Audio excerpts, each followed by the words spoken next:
Finances and money decisions, we know, can be daunting. And according to Bankrate.com, only 48% of women are confident about their finances. Only 28% feel empowered to take action. So if you're having trouble managing your own money, there are things you can do. Here's ABC's Reena Roy with how to take charge of your money this Financial Literacy Month.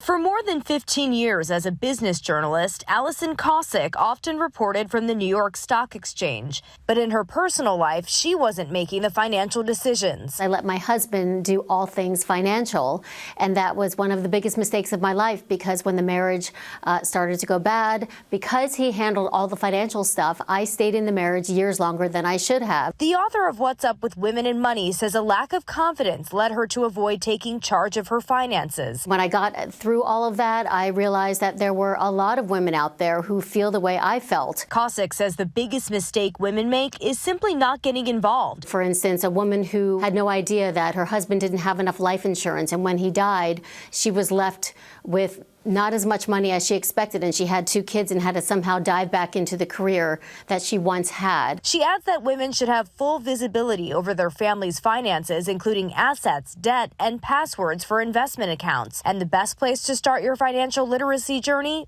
Budgeting. I know it sounds boring, but it's really the foundation to everything financial in your life. You've got to know how much money is coming in and what you're spending your money on. Cossack suggests cutting up your income like you would slice a pie.